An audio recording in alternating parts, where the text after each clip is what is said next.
Every great TV show has a beginning. But it's the finale that can leave its mark on television history. Hi, I'm Anna. And I'm Jeff, and you're listening to We Judge a Show by Its Pilot, a podcast where we watch and discuss the pilots for shows while sharing personal stories that parallel the storyline. But this month, we're doing things a little different. For the month of December, we're judging the series finales of some of our favorite shows that we've done on the pod. And since we're covering series finales, we'll be delving much more into the series as a whole, so we must warn you, there are spoilers ahead. Hello, everyone. Welcome back to our pod. Hi, how's it going, boo? It is finally cold outside. Oh, it's been chilly all day. Yes. I mean, not like in the morning it was chilly, and then by 8:30 it was 80 hot. degrees, yeah, which is how it usually is. But we finally get to turn off this AC. We finally don't have to worry about too much noise interference. The last two recordings we didn't have the AC on, and they sound great. So awesome. It really does kind of make all the difference. But we live in a very hot, humid state, and so about 10 months out of the year, we have that AC going pretty much all day. Oh, yeah, all the time. Yeah. Here's hoping for a low electric bill next month. Yes. All right, so what's been going on with you? Well, I am getting ready to go on my girls' trip a week from today. And I did also have a little, I'm not going to call it medical, a dental issue come up. So I'll be going to the dentist before I cracked a tooth. So that's been fun. Yeah. So part of it broke. And then today, another quarter or half broke off. So now I have just a little bit of that tooth left. So okay. Yeah. It's gonna be fixed on Wednesday, and so here's hoping. Sometimes, when you message me at work, I don't think you fully realize that a lot of times I'm kind of reading your messages kind of in a hurry or in a rush. I know you are, but so what are you saying? I freak you out? Sometimes you do, because this time, so you had kind of messaged me like we both do to each other. We kind of message each other like a little cluster of messages. Yes. We tend to do that. So when I opened my phone and I look, all I saw was your tooth. All I saw was your tooth on, I guess, the ottoman or on something. The table. I was at the table. On some surface, and that's all I saw. And then I think that was the reason why I responded with OMG. I think that's why I did, because I didn't read or see anything else. But then once I did, I saw the hole in your mouth. And I saw the hole in your mouth, and I was just like, oh my God. I was like, because I just know that can't. I've cracked a tooth before, and I just know that depending, it can be very painful. Just breathing in cold air can hurt. What's really crazy is I am in no pain whatsoever. Knock on this table. I don't know why I'm not in any pain, because I mean, my sister was like, oh my God, it's going to be so painful. And I know I have a pretty high tolerance for pain generally. Yeah. But I would imagine any normal person, this would be hurting. Yeah. But I mean, so far it's not. And I haven't really, in fact, I broke it. I had stopped on the way back from the post office to get a breakfast burrito. So something, not crunchy, not really thick. Yeah. I mean, it's just eggs and a tortilla. And I felt something come off, and I was like, I think that's my tooth. Yeah. And then I swirled it around on my tongue and felt it, and was like, oh no. But I'm glad it's all happening before I leave, and that Dr. Leeson could see me and got me in. I'm glad. Yeah. But otherwise, no, just packing up for that. Just trying to do my usual while you're working on the weekend, clean around the house, run errands, and just wait to record on Saturday nights like we do. Here we are. Yeah, we're going to be, after this, we're going to record our new intro, which you will have already heard by now, I'm sure, because this isn't going to be the first episode of the month. I've been having to say to myself, spoilers ahead. See, I can't even say it now. Spoilers ahead, because that's in the intro. Oh, I've been having to say it to myself, because for some reason I can't say spoilers. I'll say spoilers. I keep saying spoilers. Spoilers ahead, yo. Yeah, it's kind of what I sound Jersey. like. So I've been kind of saying spoilers to myself all day today, because gotcha. When we record like this, it's fine. But anytime we have to do like an intro where we're reading off of something, like we're reading, for some reason, I just turn into A fumbler. I stutter. Yeah, I would start stuttering. I'll start stammering. I don't know what it is about cold reading that freaks me out. But you do. yeah, because like when we're recording like this, I'm fine. And when Yeah. I'm reading the plot summary, I'm fine. I mean, sometimes I talk too fast, but Yes, like you do. other than that, like You don't breathe when you're reading. Yeah. And you tend to read really fast. oh yeah, I remember like being in, and it's something that I've been working on because it was something that when I was in school, I would always get told that. Like my teachers were always like, "You're a really good reader. You just read really fast." And I'm just like, yeah. And then you don't breathe. So Right. it all like converges Oh yeah. on you. Oh, trust me, I know. I'm the one experiencing it. All right, so we are. I almost said we're in November. We are in December, Yes. and we are continuing our series finale month, which has been a really, I will say, it has been a really emotional viewing for the most of the shows that we've watched. It's been Oh, a pretty yeah. emotional, much different than a pilot. I feel like most of the time the pilots that we watch usually keep us in a pretty like upbeat, maybe more on like the inspiring side, maybe a little bit more on the positive side. But with series finales, while they can be positive, you are just constantly met with the emotions of, like we just watched. So today we are doing Schitt's Creek, and before recording, we just rewatched the series finale just so I can finish the plot summary. And while doing the plot summary, I started tearing up. So it was just kind of like, it's just such a sweet ending. And we have many other like I teared up during the Wonder Years. I mean, like Oh, yeah. I couldn't help myself. I'm pretty sure there's going to be at least one more of these. I'm glad we're not doing the Superstore one. I'd be a wreck Oh, reading that. I cried. I yeah. still cry at times of Yeah. that one. Yeah, we'll watch it on YouTube sometimes. We'll just watch the final Yeah, scene and get a Garrett little reading. get a little verklempt. Yeah, so we are doing Schitt's Creek today. The name of the episode is Happy Ending. And A little double entendre there, as you'll hear during the episode summary. and we had a lot of fun watching this one. It always brings back memories of watching this during the pandemic. Oh, 'Cause yeah. that was one of our pandemic shows, which we'll talk about in a second. But for now, Anna's going to give us some episode and series information. Get that yawn out. Oh yeah, gotta get the yawn out because the cold weather too. Plus, I You yawn a don't lot. yawn all day. I know. And then I don't know what it is about reading. Maybe it's the oxygen that you're breathing in. It just makes you Maybe. yawn. I don't know. I don't It's know. very cute though. All right, Schitt's Creek, happy ending. All right, just as a reminder, Schitt's Creek was a Canadian sitcom that aired on the CBC TV in Canada and on Pop TV in the U.S. from 2015 to 2020 for 6 seasons with a total of 80 episodes. The series was created by father-son duo Eugene and Dan Levy, who also played Johnny and David Rose. The series finale aired on April 7th, 2020. Unlike other shows that we're covering this month, Schitt's Creek wasn't canceled but ended naturally. When the series was renewed for 2 seasons after season 4, Dan Levy began planning how the series would end.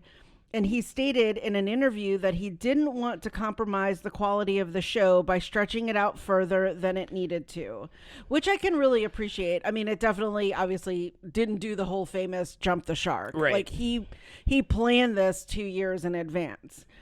And even though the show didn't reach international popularity until it was about to end, Levy stuck to his guns and ended the series. think I that's- mean, that's what's so many people begged him. Yeah, for that was another- what was so crazy about Schitt's Creek. I think that's what makes this show so special is that people really didn't discover it until it was almost over. Yeah. Especially in America when it got added to Netflix. And then all of a sudden it was like the second to last season. Everyone was like, oh my God, this show's amazing. And then the final season, like literally it's like the most popular show on Netflix. And they're like, oh no, this is the last season. And we're all like, what? We Right. just started watching this show. I don't And- even think they had added the last 2 seasons on Netflix at that point in time. I think we were just watching because we had to go on poptv.com and watch the Yes. final season. Yeah, because I mean that was during the pandemic, Mm-hmm. so it was definitely a pandemic show that people found. Yeah. Or I mean, obviously other people in Canada were watching Mm-hmm. it, but here in the US, I think it was a definite pandemic show. Oh, 100%. The cast of the series remained pretty much the same throughout the show's run. Eugene Levy played Johnny Rose, Catherine O'Hara as Moira Rose, Dan Levy as David Rose, Annie Murphy as Alexis Rose, Emily Hampshire as Stevie Budd, Jennifer Robertson as Jocelyn Schitt, Sarah Levy as Twyla Sands, Chris Elliott as Roland Schitt. The only character in the main cast in the final season that wasn't in the pilot was Patrick Brewer, played by Noah Reid. We love Patrick. Oh, yeah. Many of the recurring characters appeared in the series finale with the exception of Ted Mullins, played by Dustin Milligan, who was Alexis's fiance boyfriend. And their final scene together was one of, if not like probably one of my favorite scenes in the entire and like Eugene Levy they said that he was off camera just bawling and he was just like pretty good, no, he was like, he said pretty funny, like trying to lighten the mood a little bit.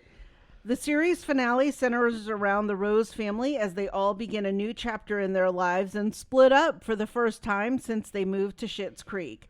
You can currently watch the entire series on Hulu and Freevee. So when I was writing the plot summary, when I was typing up the whole thing, actually, when I added the part about how the show ended naturally, that kind of got me thinking, like, is there a list or is there like a ranking of the best TV shows that ended when they were like that ended at the right time? Okay. I guess so. Like that kind of, they ran its course, they knew it, and they didn't, like you said, jump the shark. Like maybe shows like As Much as I Love It, shows like The Office or How I Met Your Mother, or maybe even like The Sopranos that just like went on too long for way too long, and as you said, jump the shark like probably they did in MASH and Happy Days, which is where Jump the Shark came from. Yes.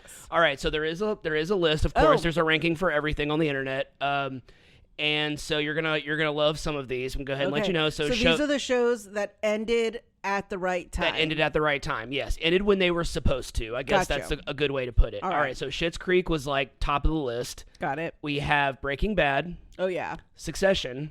Okay. Atlanta. We never watched that one yet. I have. Okay. I've watched some of it. Fleabag, which we've never watched, which we'll probably be watching at some point. Girls. Yes. Parks and Rec. And Superstore. Oh, yeah. yes. Superstore was on this ranking. Superstore was number one.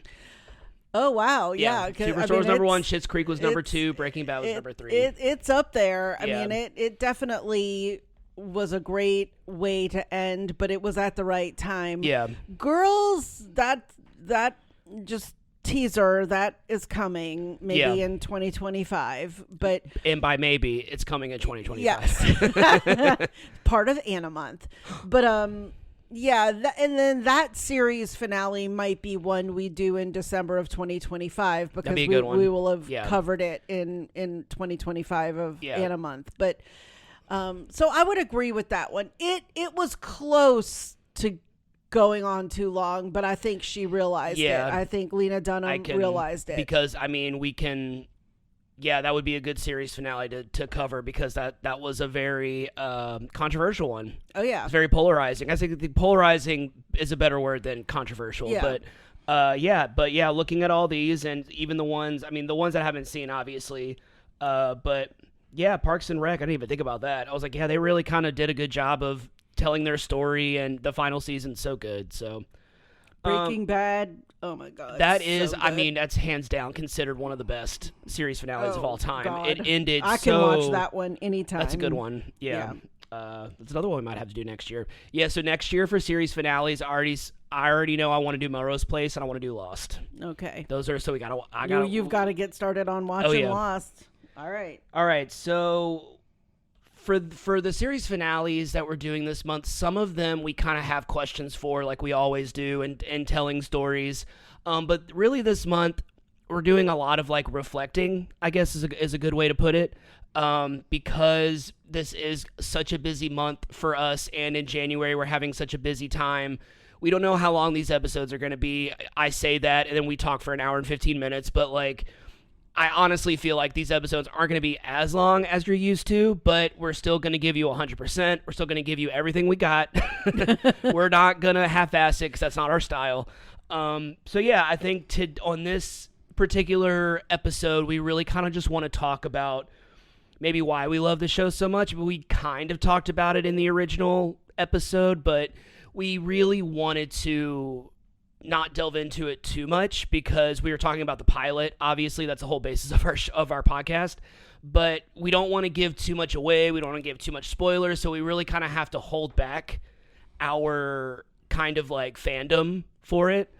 And and so I think for these episodes, I know we've already recorded 2, but for kind of the remainder of these episodes, I think we're both going to be really delving into why one of us really loves this show or why we both love this show, what this show means to us. And I think that's so that's what we kind of got going on for this one. So I think we're just really going to talk about our favorite episodes, favorite moments, characters.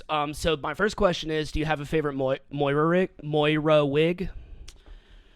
Oh my gosh. I don't mean to put you on the spot. I know. I'm trying to think. I mean, there were so many. I mean, I think any of the ones that were a different color. Yeah.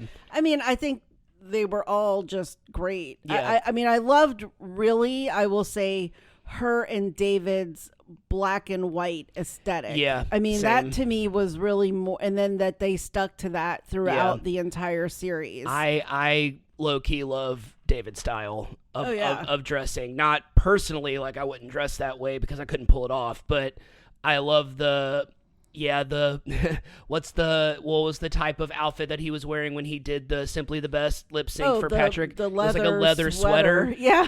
I just love that, and I was just like, man, in like the summer. Right.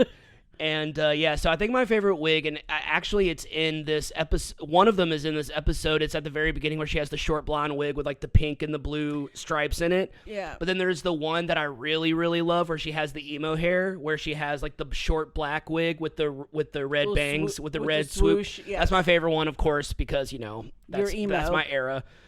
But yeah, I'm with you on the outfits too. I mean, I'm trying to think of, there was this like black and white pants, like dress suit that Moira wore one time. I think it had like birds on it. I really like that. It was like white with black birds. Was it the Crowaning? It may have been like during that era, just for like a shout out, but like I'm trying to remember like when it was. But yeah, I just love, I love black and white clothing. I give mad props to her for a lot of the shoes she wore as well. I mean, I'm not being ageist or anything, but Catherine O'Hara is not young. I'm assuming she's in her 70s. Yeah. Like at least late 60s maybe. And she was rocking some platform shoes. And, granted, I'm sure like on set, she was probably putting them on like 5 minutes before she actually had to like do a scene or something. But those things I would imagine are not very easy to walk in or even just stand in for long periods of time. So I give a lot of props to just Catherine O'Hara rocking not just the wigs, not just the outfits, but also the shoes. Because that's not easy. I trip in flats. So I mean, I've never worn heels, but they don't look easy to walk in. Yeah. I'm assuming so. Do you have, if you had to pick like one favorite character, do you think you could? No. Do you have like is this one of those shows where like everyone's your favorite? You love everybody in their own way for the most part? Yes. I love them all because I feel like every person on the show was someone we've met in our life. Right. You know, like they all represented like a person or a feeling or just someone we met along the way in our life that was just a positive person, because I think that's what made Schitt's Creek really special. Was I think Dan Levy said it best in like one of like the end of series interviews that we've watched on YouTube, was that everybody just loved everyone. There was no judgment in Schitt's Creek, because I think like the interviewer had asked him like, oh, did you ever think about writing anything negative about you and Patrick's relationship? Making like a episode about like homophobia or something like that. And he goes, no, because in Schitt's Creek, there's only love. He wanted to create a universe, instead of reminding us of the universe that we live in,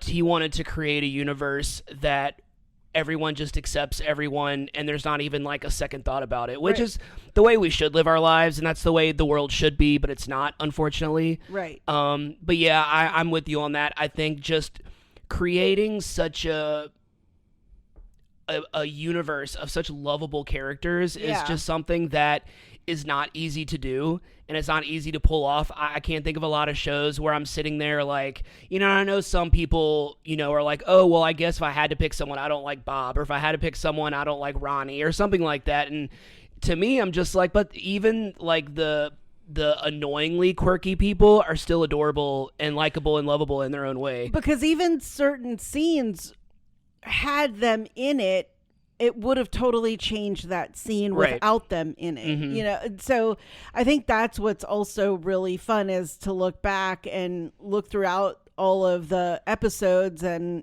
I've watched Schitt's Creek probably in its entirety at least twice. Yeah. And then there are several episodes that I know I could easily count that I've watched 50 times. Yeah. Oh, yeah. Same. I mean, we're so- together usually when we watch them. So yeah. I think that's what's fun, is that I don't get tired of any of them. Same.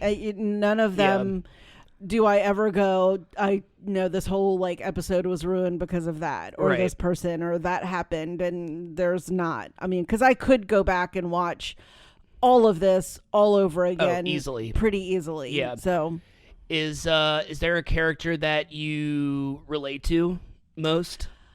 oh gosh. I mean, I think that's also hard as well. I don't know if I think we asked each other like which one would we say we are Yeah. when we first did this.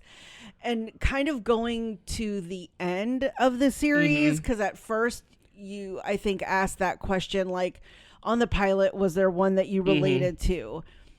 And I initially had said it was Johnny, because I would be the one with the plan, Right. and I would be thinking like, how do we make money, or how do I make money? What do I need to do to get a job?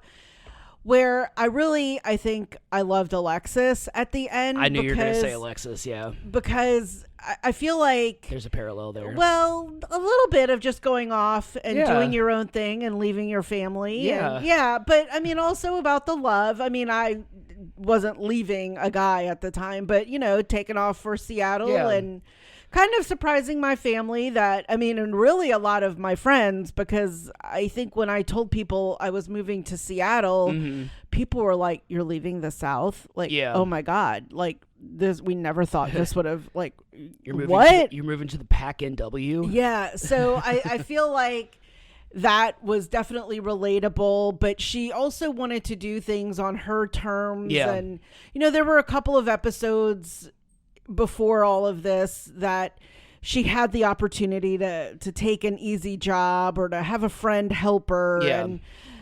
And that would have been easy. That would have been old Alexis, would have Right. been for the quick fix and the quick money and the quick, like, lavish luxury life. The easy way out. But she decided Yeah. to tough it out and make her own name and her own stamp on whatever it was that she was going to do, and not just because of friends, but also because of her dad. I mean, she could have easily just been like, okay, I'm going to just now be part of this hotel business. Yeah. But she didn't want to do that. And I appreciate that. Yeah. I love that about her.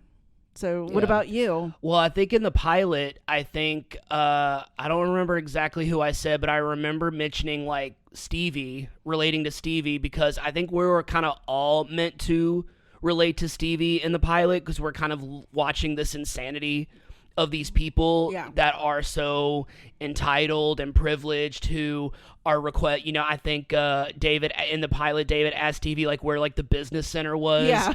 and like stuff like that, and I'm wanting extra pillows and extra blankets and all of that.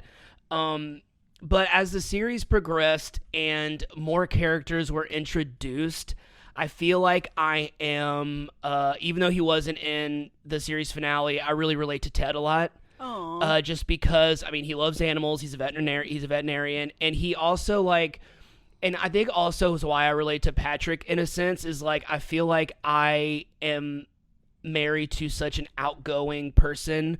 You are very outgoing. You are very approachable. You're very infectious. Like, people, you're just someone that like I think people just always want to be around you, and people always want to hang out with you because you're just a really fun person. Aw. And that's very Alexis. And then also, you are a little bit of David, where you are, and you don't freak out the way David does, obviously, but in a sense of like you're always kind of bouncing from one idea to the other, especially when we're like trying to make travel plans or we're trying to make kind of plans in general. What? Me? And I feel like I'm always the one that is like, all right, like let's rein it in a little bit. Let's, stop changing your mind constantly. Let's figure it out. I'm not saying that I'm like the mature, responsible one, because I think we're both mature and silly in our own So way. are you still saying you feel still like Stevie? No, not really. I feel like I relate. Stevie, I mean, I think like we all relate to Stevie. I think that's kind of the point of her character is like, she's the fly on the wall in a lot of the confrontations and a lot of the juicy stuff where she's just like, kind of making her little commentary. Right. And David, she's the one we all want to be. And yeah. David is just like, you are not helping because she's never helping because that's the point. Yeah. I think we all relate to Stevie. I think I can be bold and say that. But I think with Ted and Patrick, I just really relate to them because they're both really just kind of, well, Ted's just kind of like just very, I guess, like just compared to Alexis, just a lot more introverted and a lot more like chill and a lot more like give him a few drinks and he's like ready to socialize and party and talk to everyone. That's how I am, so yeah, I think that, but in the end I think we're all meant to relate to Stevie. I think she's meant to speak for everyone in the audience because she is commentating on the insanity. So do you have, I mean, I know the answer to this, but do you have like favorite episodes, favorite moments? Of course. Yeah, what are some of them? Olive Branch. There is open mic night. Mm-hmm. I do love, okay, I'm going to get them all mixed up now that you're asking me show names. It's really like that whole series, like Asbestos Fest. There's the barbecue. The barbecue. I know you like that one. I love the one when they're babysitting, of course, because, you're going to have crawling pneumonia. Crawling pneumonia. You tell me that all the time. I tell you that all the time, that you're going to get crawling pneumonia. I do love, obviously, the episode with it's like dinner night or family dinner. Yeah. Folding in the cheese when they're making enchiladas. Enchiladas. Fold it in. How do you fold it in? That was break it in half. That was a group inside joke for a really long time. Yeah, I mean, they're memes, they're gifs. I mean, it was famous, and I think what I loved about that was it was a very true dynamic of parent and child trying to do something together. Mind you, these were two people who did not know what they were doing, versus like say someone like me and my mom, who were both very good in the kitchen, and she wouldn't just like the way that I was doing it and would tell me to do it differently or something. Right. So like, that's not how you do it. Do it like this. And I'm like, it's the same way. It's going to all end up the same. So, I mean, I thought that scene was just very cute. Mm-hmm. I'm trying to think of other episodes. I just really enjoyed all of the stuff when they did Cabaret. Yes. I really enjoyed all of that. And then there's the hike when Patrick proposes to David. Is it the Hospies when they go to the hotel awards? Yeah. I think that one was that one was a good one. Yeah. So you like the hike? The hike was good. Yeah. And there are certain like moments and dynamics that I really loved. I loved anything involving the Jazzagals. Oh yeah. Any of that stuff, like when Johnny briefly joins the Jazzagals for that one, the Jazzaguy for that one scene in that one episode. Yeah, I mean, like they're always like, I think I'm the same as you, where it's like I remember moments more than I remember like episode names. Like I think just because we binge it so much that it's hard to keep track of like which episode is which. But yeah, I think and then there's the dead guy in room 4, like that episode. That's a good one. I love pregnancy test. Yeah, that's where that whole series. I think that's season 3 or 4, one of those. Yeah, that's like that whole that whole stream that I can like watch without fail. It also puts me to sleep because it's such a comfort to me. Right. Because I know it so well. It's one of our comfort shows. So yeah, that whole like series of episodes really make me like just I can watch them all the time. Are you looking up episode titles? Yeah, I'm looking up some of the episode titles but I think we've covered it. And yeah, again, I think we did. I mean, housewarming. Oh, that's such a good one. Yeah, that's such a good one. I was like, I know we're forgetting another like big one. Yeah, that one was hilarious. I love when Ted and Patrick and Alexis kiss, and she takes off her shoes, and he's like, "Was that necessary?" Yeah. Or what? Yum.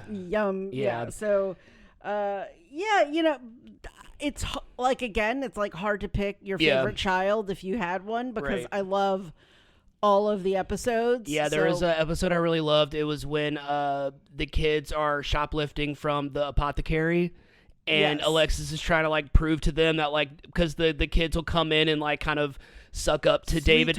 Yeah, kind of sweet talk them, and they're kind of falling for it, and Alexis is like, no, they're stealing, and she like kind of tells them. And yeah, I think that's a really funny episode. But yeah, I mean, like, this is one of those shows where you could just kind of continue to name episodes, and they're all great. Baby Sprinkle. Oh yeah, the that's a great Rollout, Singles Week. Stop saying obviously. Rollout. Yeah. Stop saying Rollout. Merry Christmas, Johnny Rose. Oh yeah, you used to watch that one a lot. Yeah, that whole like season 4 is really good. The whole thing when Alexis planned the dating thing, and that the Merry Christmas one. That Singles Week. There it is. Yeah.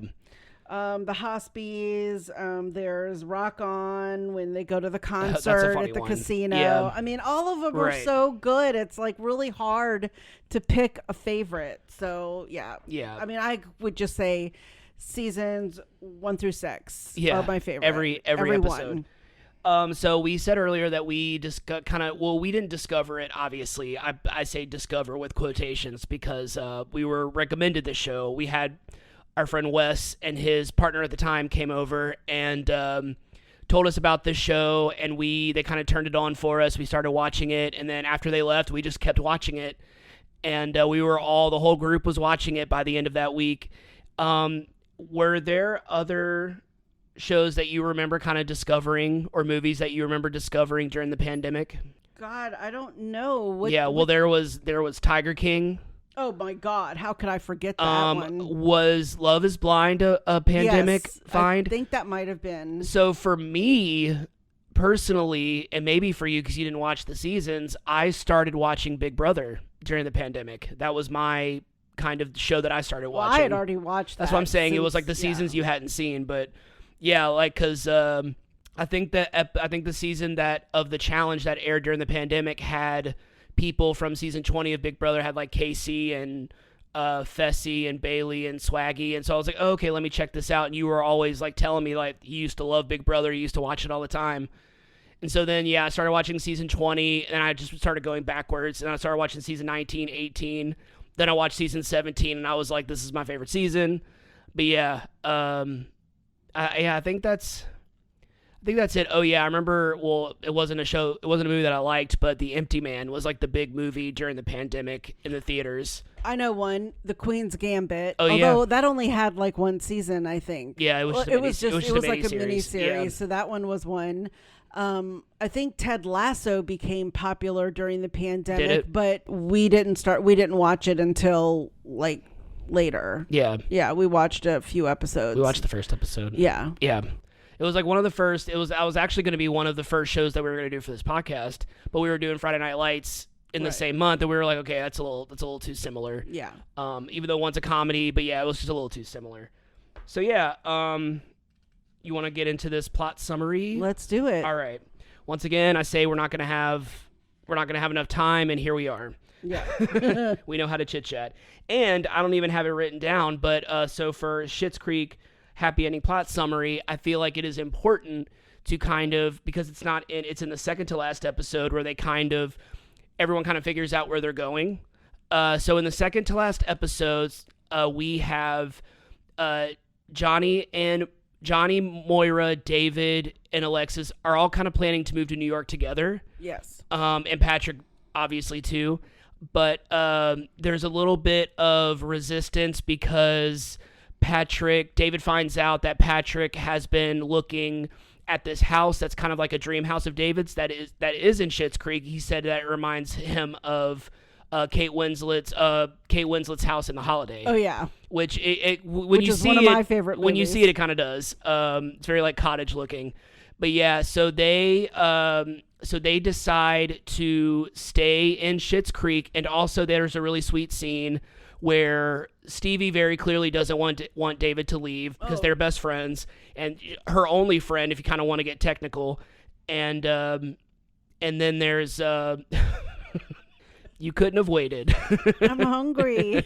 We just ate dinner. Stop it. I know, it's just really funny. You just covered your mouth like you're trying to get away with chewing while we're recording. I'm sorry. I It's was okay. eating a cookie. It's really it's funny. Okay, now I'm going to eat it since you Okay. are enraged All with right, me. we're going to sit here in silence while you do it. I'm just Okay. kidding.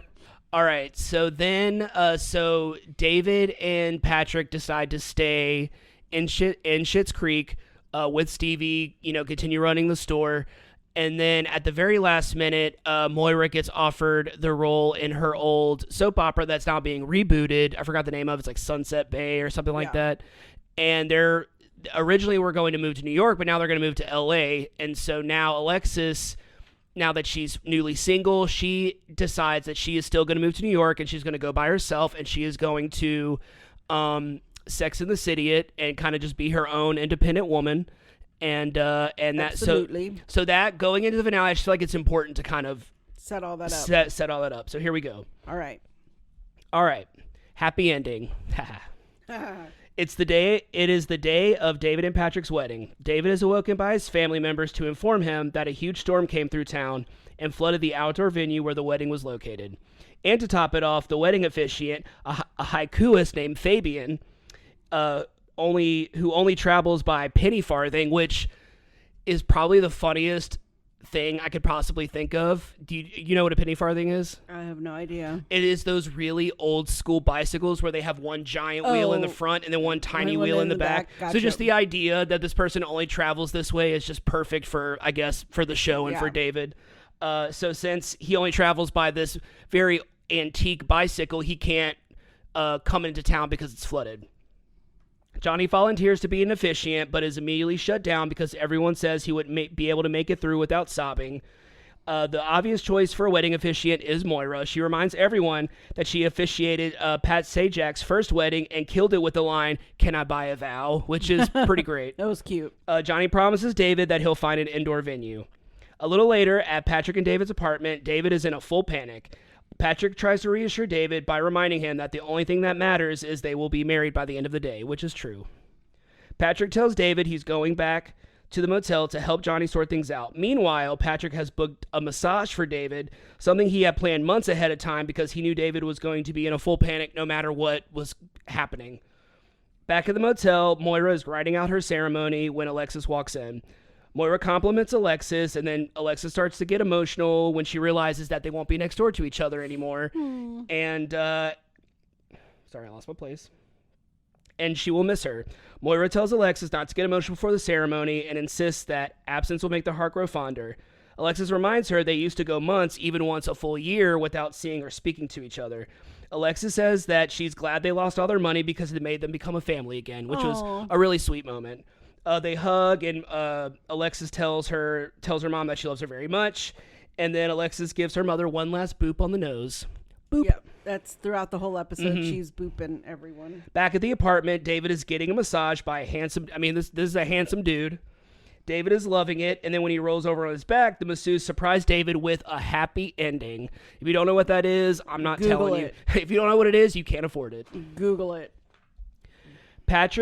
Johnny, Patrick, and Stevie, along with Roland, Jocelyn, Twyla, Ronnie, and Ray, are at the outdoor venue trying to figure out a place to relocate the wedding.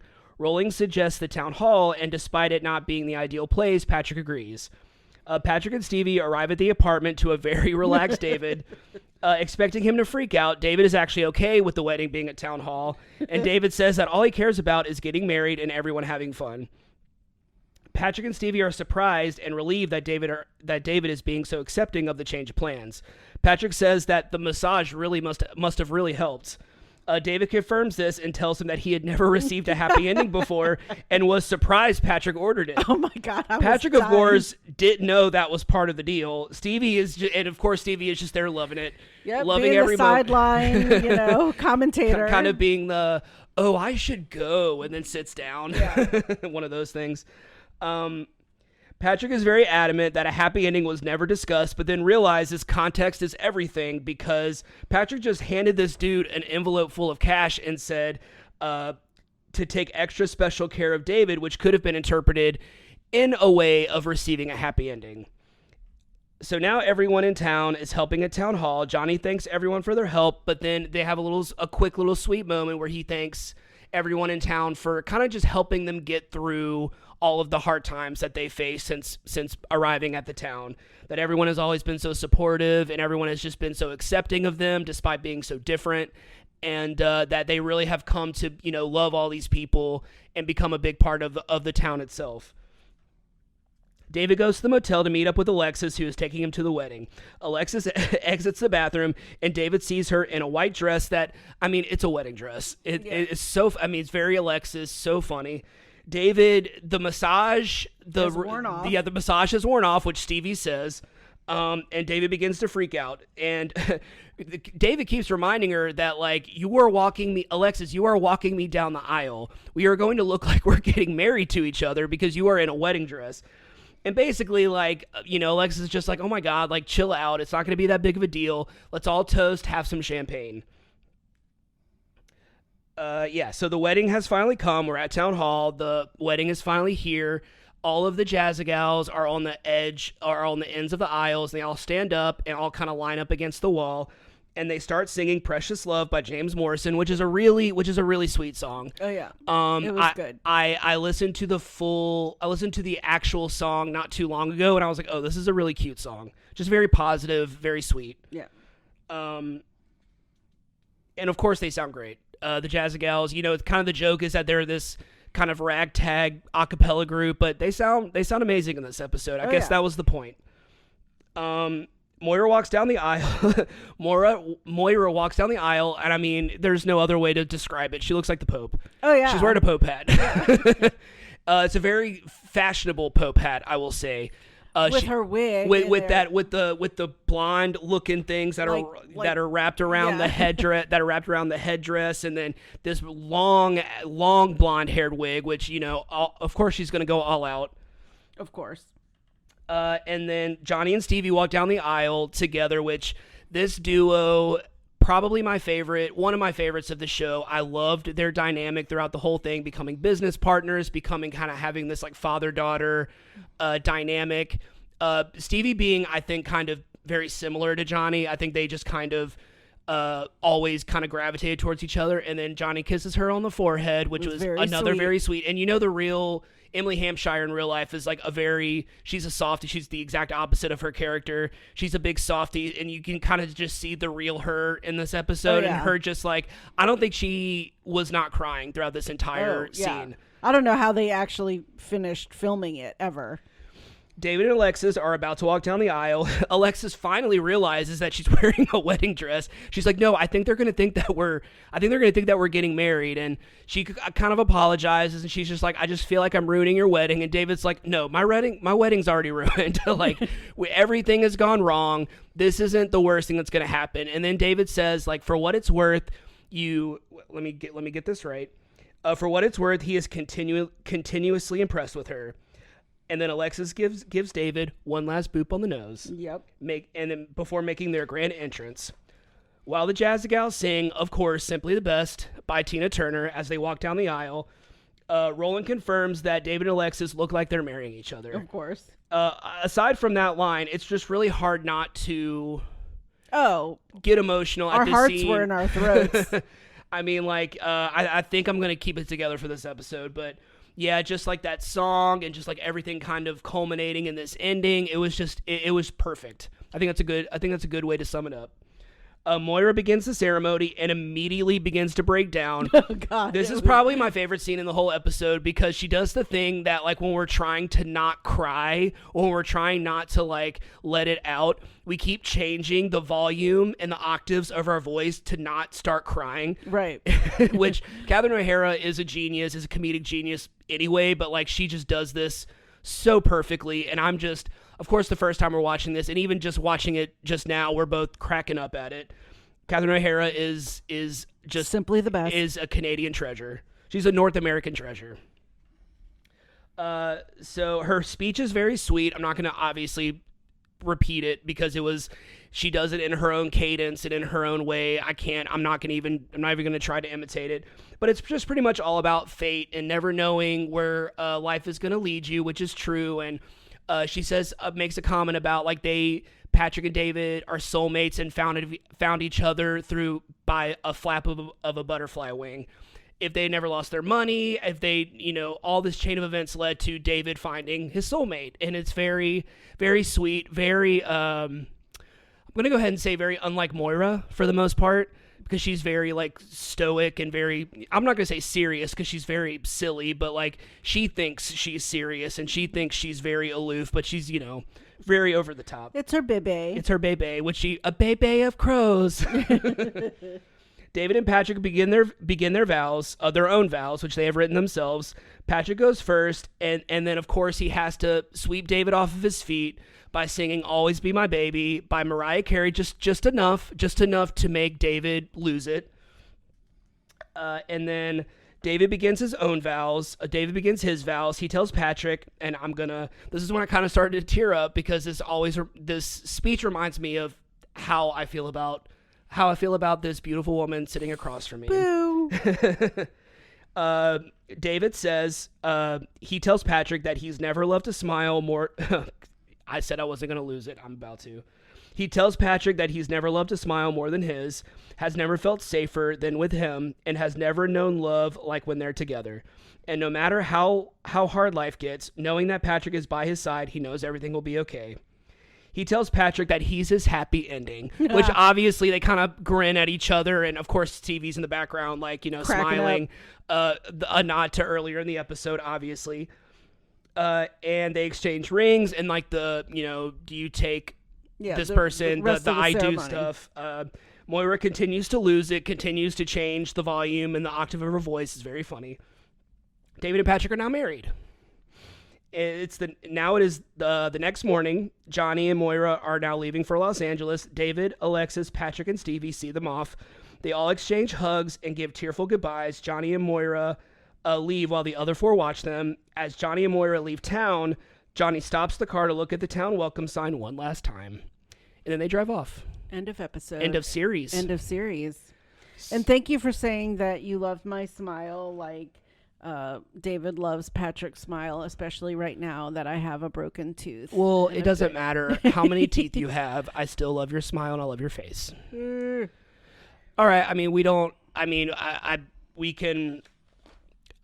this show's perfect. I mean, like, this show's and everything perfect. In between, it's perfect. Yeah. I mean, it really, I love your list of shows that ended right when they were supposed to. And I think if the fans begged and got another season, I don't know what else they would have done in that season. Like, it was perfect. That's what happened with Community, and no one watched the final season. Yeah. So, I mean, that's kind of how it is. And, like, didn't that happen with Scrubs? Like, didn't you see? Yeah. So. Oh, Scrubs I can't believe I've never even, we talked about it when we talked about our favorite series finales, but Scrubs had, like, such an amazing ending. Such a perfect, amazing ending, and then they ruined it by having this random spinoff that only lasted, like, 12 episodes. Yeah. And it just really kind of just cheapened that final episode, which I played for you, and it was a really sweet scene. Yeah. Peter Gabriel singing, he's one of my favorites. So, I mean, like, yeah. But Schitt's Creek, however, is perfect. They ended it right when they needed to. It never got stale. It never got old. And we are still loving it to this day because we still watch it all the time. Oh, yeah. Yeah. So, once again, I always jinx us. I guess it's a good thing because I was like, oh, we're not going to have much to talk about. And here we are. It's almost an hour. Almost an hour. All right. So I think we're going to wrap this up. we need to record our intro, and I'm ready to get in bed. So. Okay. Yeah, you got a long day tomorrow. Yeah. All right. Well, that about wraps up this episode of We Judge a Show by its pilot. Thanks for tuning in. If you haven't already, go ahead and follow us on whichever platform you're listening to this podcast on. That way you'll be notified every time we publish a new episode. You can also follow us on Instagram at We Judge Pilot Pod. We're also on Facebook. Leave us a comment, suggest a show for us to watch, or leave some emojis in the comments. All right. I just have a few for this episode. I have the Canadian flag, of course. The rose, the grooms, the Pope. I think there's a Pope or some sort of religious. There has to be. Rain because it was storming. The hotel, the heart emoji for love. Aww. The ring, any of the spa emojis for his massage. The Statue of Liberty for hand. Alexis. Yeah. The Statue of Liberty for Alexis going to New York. The crying emoji because everyone was crying, including us watching it. The money and the envelope for the money he gave to the masseuse, and the nose for all of Alexis's boops that she gave everyone at the end. All right. Well, I think that about wraps it up. We are going to head out, but we'll talk to you soon. Thanks for listening.